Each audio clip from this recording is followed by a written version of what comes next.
നമസ്കാരം കൂട്ടുകാരെ. ഞാനിന്ന് സുകുമാരൻ പെരിയച്ചൂറിൻ്റെ രാമായണ മധുരം എന്നുള്ളൊരു പുസ്തകം നിങ്ങൾക്ക് പരിചയപ്പെടുത്താമെന്ന് വിചാരിച്ചു. ഈ പുസ്തകം എൻ്റെ കയ്യിൽ കിട്ടിയിട്ട് ഏകദേശം ഒരു 3-4 മാസത്തിൽ കൂടുതലായി. അപ്പോൾ മോന് വായിച്ചു കൊടുക്കാമെന്ന് വിചാരിച്ചു. പക്ഷേ സമയക്കുറവ് കൊണ്ടും അലസത കൊണ്ടും ഇതുവരെ വായിച്ചു കൊടുത്തില്ല. അപ്പോൾ പിന്നെ വിചാരിച്ചെങ്കിൽ ഇതൊരു വീഡിയോ എടുത്തു വെച്ചിരുന്ന കുഞ്ഞു മക്കൾക്കും കൂടി പ്രയോജനപ്പെടുമല്ലോ എന്ന് വിചാരിച്ചിട്ട് അങ്ങനെയാണ് ഞാൻ വീഡിയോ എടുക്കുന്നത്. ഇത് അപ്ലോഡ് ചെയ്യാം. ഇതിലൊരു 25 അധ്യായങ്ങളാണുള്ളത് രാമായണവുമായി ബന്ധപ്പെട്ട. അപ്പോൾ അത് കഴിയുന്നത് പോലെ ഞാൻ ഷോർട്സ് പോലെ അപ്ലോഡ് ചെയ്യാം. അപ്പോൾ അതിലെ ആദ്യത്തെ അധ്യായം കർക്കിടകം ധന്യം രാമായണ പുണ്യം എന്നുള്ളതാണ് ആദ്യത്തെ അധ്യായം. അപ്പോൾ ആദ്യത്തെ അധ്യായത്തിലോട്ട് കിടക്കുകയാണ്. കർക്കിടകം ധന്യം രാമായണ പുണ്യം. കർക്കിടക മാസം രാമായണ മാസമായി പരിവർത്തനം ചെയ്യപ്പെട്ടിരിക്കുന്നു. മലയാളി ഭയപ്പെട്ട മാസമാണ് കർക്കിടകം. പഞ്ഞമാസം അഥവാ ദാരിദ്ര്യത്തിൻ്റെ മാസം എന്ന പരിഹാസം കേട്ട ഏക മലയാള മാസം. പോരാത്തതിന് കള്ളക്കർക്കിടകം എന്ന ഇരട്ടപ്പേരും. കർക്കിടകത്തിൽ ഗൃഹാരംഭവും ഗൃഹപ്രവേശവും വിവാഹവും പുതിയ ബിസിനസ് സംരംഭങ്ങളും വർജിക്കപ്പെട്ട കാലം. അങ്ങനെയുള്ള കർക്കിടകം ഇന്ന് മലയാളികളുടെ പുണ്യമാസമായി മാറിയിരിക്കുന്നു. വാൽമീകിയുടെ രാമായണം സംസ്കൃതത്തിൻ്റെ അകത്തളങ്ങളിൽ മാത്രം കുരുങ്ങിക്കിടന്നപ്പോൾ പ്രാദേശിക ഭാഷകളിൽ വാൽമീകി രാമായണം പുതിയ ചലനങ്ങൾ സൃഷ്ടിക്കാൻ തുടങ്ങി. മലയാള ഭാഷയുടെ പിതാവ് എന്ന ശ്രേഷ്ഠ പദവി കരസ്ഥമാക്കിയ തുഞ്ചത്ത് രാമാനുജൻ എഴുത്തച്ഛൻ ഹരിനാമ കീർത്തനം എഴുതി. മലയാള ഭാഷയ്ക്ക് 51 അക്ഷരങ്ങൾ സൃഷ്ടിച്ച് എഴുത്തച്ഛൻ ഭാഷയ്ക്ക് നിയതമായ ഘടന സൃഷ്ടിച്ചു. ഉണ്ണിയച്ചി ചരിതവും ഉണ്ണിയാടി ചരിതവും പോലുള്ള സ്ത്രീകളുടെ അംഗലാവണ്യം മാത്രം വർണ്ണിക്കുന്ന അശ്ലീല രചന കൊണ്ട് മലീമസമായ മലയാളക്കരയിൽ നിലവിളക്ക് കൊളുത്തി വായിക്കാനുള്ള ഒരു മഹത് ഗ്രന്ഥം എഴുത്തച്ഛൻ കൈരളിക്ക് സമ്മാനിച്ചു. അതാണ് അധ്യാത്മ രാമായണം കിളിപ്പാട്ട്. ഒരു വീട്ടിലെ ഒരു ഗ്രാമക്ഷേത്രത്തിലെ ഒരു സമൂഹമാകെ ഉച്ചത്തിൽ ചൊല്ലാൻ പറ്റിയ കൃതി. അതാണ് എഴുത്തച്ഛൻ ഭാഷയ്ക്ക് സമ്മാനിച്ചത്. ശ്രീരാമനെക്കുറിച്ച് പാടുക, ഭക്തിയിലൂടെ സമാജത്തെ വായനയിലേക്ക് നയിക്കുക. രാമായണ പാരായണം ഒരു സമൂഹ വായനയിലേക്ക്, അക്ഷരജ്ഞാനത്തിലേക്ക്, സാക്ഷരതയിലേക്ക് മലയാളിയെ കൊണ്ടെത്തിച്ചു. കർക്കിടകം ധന്യമാവുകയാണ്. കർക്കിടകം എന്ന വാക്കിൻ്റെ അർത്ഥം ഞണ്ട് എന്നാണ്. ഞണ്ടുകൾ പെറ്റുപെരുകുന്ന മാസമായതിനാലാണ് കർക്കിടകം എന്ന പേര് വന്നത്. ഞണ്ടിനൊരു പ്രത്യേകതയുണ്ട്. അമ്മ ഞണ്ട് പ്രസവിക്കുന്ന സമയം അത് മോഹാലസ്യപ്പെട്ട് കിടക്കുമത്രേ. അമ്മ ഞണ്ട് അതിൻ്റെ നെഞ്ച് പിളർത്തി മയങ്ങിക്കിടക്കുമ്പോൾ 100 കണക്കിന് കുഞ്ഞുങ്ങൾ അമ്മയുടെ ശരീരം ഭക്ഷണമാക്കുന്നു. അമ്മയുടെ കൈയും കാലും എല്ലാം അരിച്ചരിച്ച് തിന്ന് വളരുന്ന ജീവിയെപ്പോലെ ആകരുത് എന്ന് കർക്കിടകം നമ്മെ ഓർമ്മിപ്പിക്കുന്നു. രാമായണം നമ്മെ പഠിപ്പിക്കുന്നത് പെറ്റമ്മയും മാതൃരാജ്യവും സ്വർഗത്തേക്കാൾ മഹത്തരമെന്നാണ്. അധ്യാത്മരാമായണം പ്രായഭേദമന്യേ വായിക്കാൻ രാമായണ മാസം നമ്മെ പ്രാപ്തമാക്കുന്നു. രണ്ടാമത്തെ അധ്യായത്തിലേക്ക് പോവാം. IAS പരീക്ഷയിലും രാമായണം എന്നുള്ളതാണ് രണ്ടാമത്തെ അധ്യായം. നമ്മുടെ പുതിയ തലമുറ ചോദിക്കുന്ന ഒരു ചോദ്യമുണ്ട്. നിത്യേന രാമായണം വായിച്ചിട്ട് എന്താണ് ഉപയോഗം? PSC പരീക്ഷകൾ വിജയിക്കാൻ പറ്റുമോ? മത്സര പരീക്ഷകൾക്ക് വേണ്ടി ആ സമയം മാറ്റിവെക്കുന്നതല്ലേ നല്ലത്? വളരെ ന്യായമായ ചോദ്യങ്ങളായി നമുക്ക് തോന്നിയേക്കാം. എന്നാൽ കേരളത്തിൽ നിന്നും സിവിൽ സർവീസ് പരീക്ഷയിൽ ഇൻ്റർവ്യൂവിന് പോയ ഒരു മത്സരാർത്ഥിയോട് അഭിമുഖം നടത്തുന്ന പണ്ഡിതന്മാർ ചോദിച്ചത് രാമായണത്തെക്കുറിച്ചായിരുന്നു. കേരളത്തിൽ നിന്നാണ് മത്സരാർത്ഥി എന്നും മത്സരാർത്ഥിയുടെ പേര് ശ്രീരാം എന്നുമാണ് അറിഞ്ഞപ്പോൾ ശ്രീരാമനെക്കുറിച്ച് മലയാള ഭാഷയിൽ എഴുതിയ മഹത്തരമായ കൃതി ഏതാണെന്ന ചോദ്യമാണ് ചോദിച്ചത് എന്നും പറഞ്ഞു കേട്ടിട്ടുണ്ട്. തുഞ്ചത്ത് രാമാനുജൻ എഴുത്തച്ഛൻ്റെ അധ്യാത്മരാമായണം എന്ന ഉത്തരമാണ് ഇൻ്റർവ്യൂവിൽ മത്സരാർത്ഥിയുടെ വിജയത്തിന് കാരണമായത്. അപ്പോഴേക്കും അടുത്ത ചോദ്യം വന്നു. അധ്യാത്മരാമായണവും വാൽമീകി രാമായണവും തമ്മിലുള്ള വ്യത്യാസം എന്താണ്? അധ്യാത്മരാമായണത്തിൽ എഴുത്തച്ഛൻ രാമനെ ഈശ്വരനായാണ് വരച്ചു കാട്ടുന്നത്. എന്നാൽ വാൽമീകി രാമായണത്തിൽ ശ്രീരാമൻ ഒരു സാധാരണ മനുഷ്യനായാണ് ചിത്രീകരിച്ചിരിക്കുന്നത്. ശ്രീരാം എന്നു പേരുള്ള മത്സരാർത്ഥിയുടെ ഉത്തരം വളരെ ശരിയായ ഉത്തരമായിരുന്നു. ശ്രീറാം എന്ന ഈ മത്സരാർത്ഥിയെ ചെറുപ്പം മുതലേ അച്ഛനും അമ്മയും രാമായണം വായിക്കുന്നത് കേട്ട് രാമായണ വായന ഒരു ശീലമാക്കിയിരുന്നു. രാമായണ പാരായണം ആരുടെയും നിർബന്ധമില്ലാതെ നടത്തുമ്പോഴാണ് അത് നമ്മിലേക്ക് നന്മയുടെ പാതകൾ കാട്ടിത്തരുന്നത്. എഴുത്തച്ഛൻ രാമായണം കിളിയെക്കൊണ്ട് പാടിച്ചു. മലയാളികളായ മനുഷ്യക്കിളികൾ കർക്കിടക പ്രകൃതിയെ പരിശുദ്ധമാക്കുകയാണ് രാമായണ പാരായണത്തിലൂടെ. മൂന്നാമത്തെ അധ്യായം മഹാവിഷ്ണുവിലേക്കുള്ള അന്വേഷണം. രാമായണ പാരായണം ഓരോ മനുഷ്യനെയും ചരിത്രാന്വേഷിയാക്കുന്നു. ആരാണ് രാമൻ എന്ന ചോദ്യത്തിൻ്റെ ഉത്തരമായി മഹാവിഷ്ണുവിൻ്റെ 7ാമത്തെ അവതാരമാണ് രാമൻ എന്ന ഉത്തരം ലഭിക്കുന്നു. അപ്പോൾ വീണ്ടും ചോദ്യം തന്നെ, ആരാണ് മഹാവിഷ്ണു? ഉത്തരം സുവ്യക്തം. മഹാപ്രളയ കാലഘട്ടം. അതുവരെ ലോകത്തുണ്ടായിരുന്നതെല്ലാം നശിച്ച് നാമാവശേഷമായി, ഒന്നുമില്ലാത്ത അവസ്ഥ. പ്രളയം എന്ന വാക്കു തന്നെ നോക്കൂ. എന്നാൽ പരിശുദ്ധം, ലയം എന്നാൽ അലിഞ്ഞു ചേരുക. ലോകത്ത് അന്നുവരെ ഉണ്ടായതെല്ലാം പരിശുദ്ധമായി ലയിച്ചു എന്നർത്ഥം. പ്ലസ് ലയം = പ്രളയം. അപ്പോൾ ഈ ലോകത്ത് മഹാവിഷ്ണു മാത്രം തനിച്ച് അഥവാ ഈശ്വരൻ തനിയെ മഹാവിഷ്ണു ജലം സൃഷ്ടിച്ചു. പിന്നെ ആകാശവും ഭൂമിയും സൃഷ്ടിച്ചു.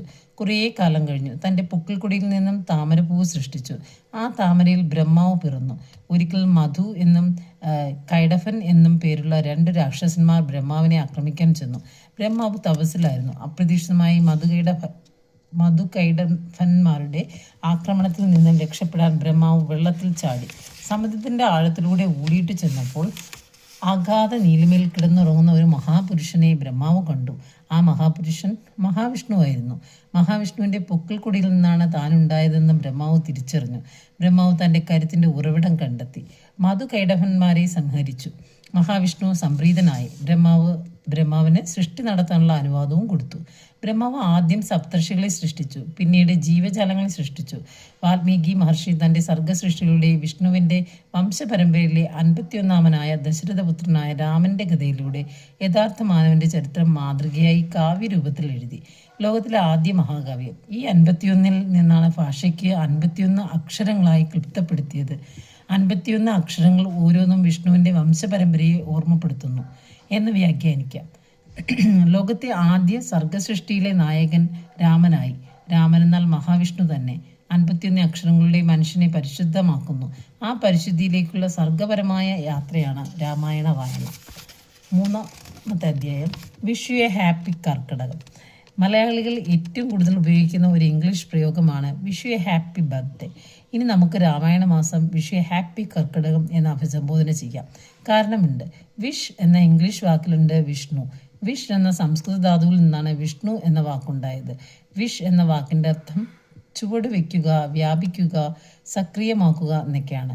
ഇംഗ്ലീഷിലെ വിഷ് എന്ന വാക്ക് സംസ്കൃതത്തിൽ നിന്നും ഉണ്ടായത് എന്ന് വ്യക്തം. വിഷ്ണു എന്ന പദത്തിന് വ്യാപനശീലമുള്ളവൻ എന്നാണ് അർത്ഥം. എല്ലാം അറിയുന്നവൻ എന്നും അർത്ഥമുണ്ട്. ആദിയിൽ എല്ലാത്തിലും കാരണഭൂതനായതിനാൽ ആദി എന്ന വാക്കും മനുഷ്യനെ ആശ്രയിക്കാവുന്ന ദൈവം എന്ന അർത്ഥത്തിൽ നാരായണൻ എന്നും വിഷ്ണുവിന് മറ്റൊരു പേരുണ്ട്.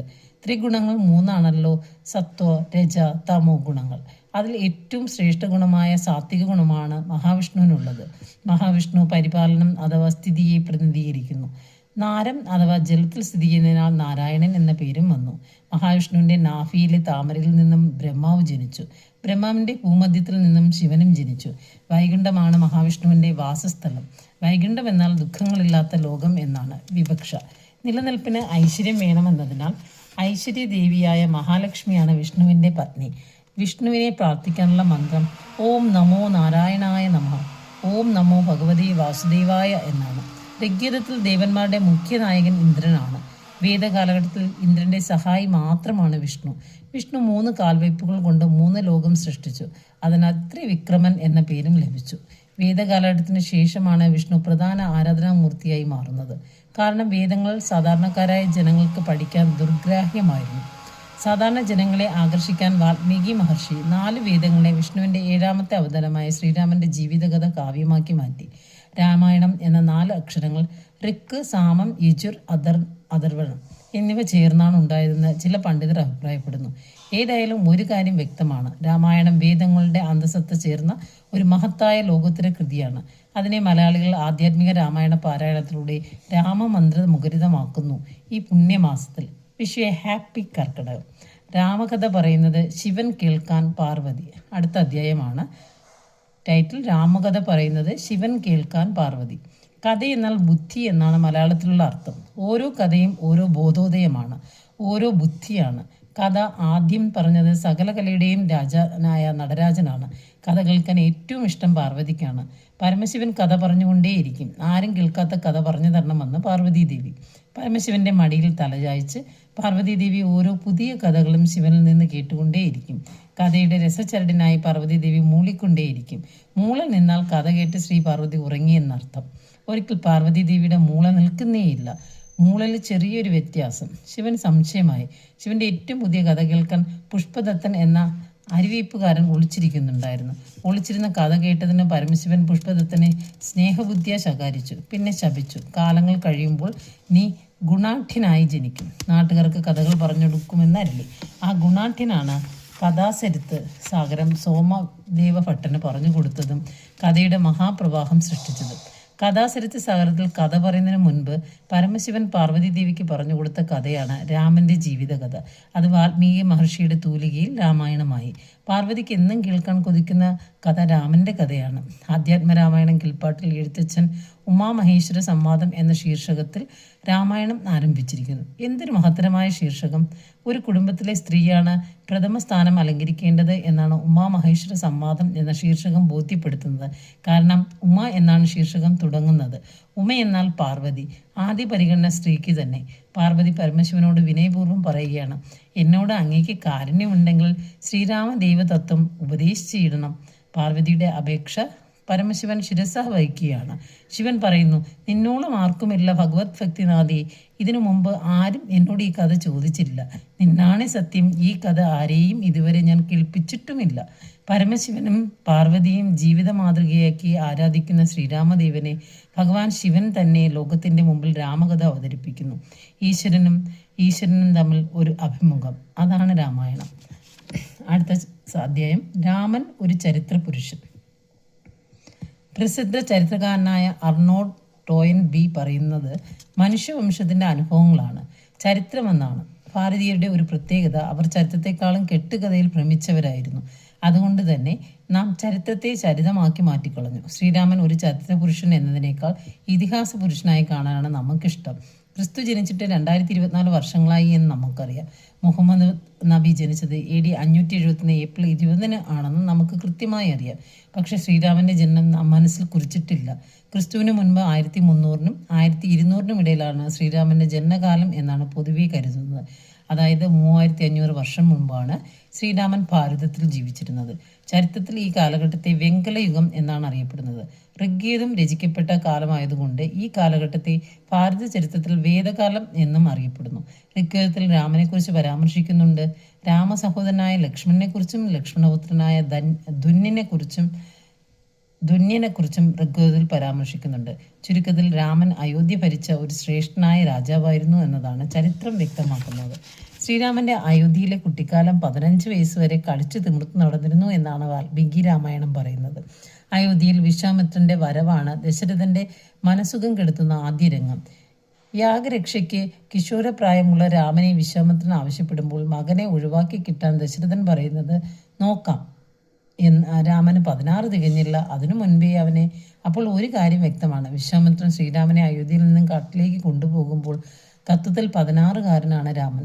പിന്നീട് കാട്ടിൽ വിശപ്പും ദാഹവും ഇല്ലാതിരിക്കാൻ വിശ്വാമിത്രൻ ദേവനിർമ്മിതങ്ങളായ 2 മന്ത്രങ്ങൾ ബലയും അതിബലയും നൽകുന്നത് ശ്രദ്ധേയം. വേണമെങ്കിൽ ആദ്യത്തെ വിറ്റാമിൻ ഗുളികകൾ എന്ന് തന്നെ ഇതിനെ പറയാം. യാഗരക്ഷ കഴിഞ്ഞ് വരുമ്പോൾ 16-കാരൻ്റെ സീതാ സ്വയംവരം കഴിഞ്ഞു. ഏറ്റവും സന്തോഷകരമായ 12 വർഷമാണ് അയോധ്യയിൽ ശ്രീരാമന്റെ വൈവാഹിക ജീവിതം ആഘോഷിച്ചത്. 28-ാമത്തെ വയസ്സിലാണ് രാമനെ രാജാവായി അഭിഷേകം നടത്താൻ ദശരഥൻ നിശ്ചയിക്കുന്നത്. ശ്രീരാമ പട്ടാഭിഷേകം നടക്കാതെ പോവുകയും 14 വർഷത്തെ വനവാസകാലം കഴിഞ്ഞ് അയോധ്യയിൽ രാജാവാവുകയും ചെയ്യുമ്പോൾ ശ്രീരാമന് 42 വയസ്സാണ് പ്രായം. 42 വയസ്സിലാണ് ശ്രീരാമന്റെ രാമരാജ്യം ആരംഭിച്ചിരിക്കുന്നത്. ഇത് ചരിത്രം. ഇനി ഭാരതീയരുടെ വിശ്വാസം. 11,000 വർഷം ശ്രീരാമന്റെ സത്ഭരണം അയോധ്യയെ സ്വർഗതുല്യമാക്കി എന്നാണ്. ശ്രീരാമന്റെ ജലസമാധിയോടുകൂടി രാമരാജ്യം സ്മൃതിപഥത്തിലായി.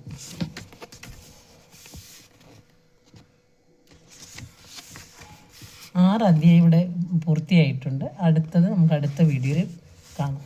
നന്ദി.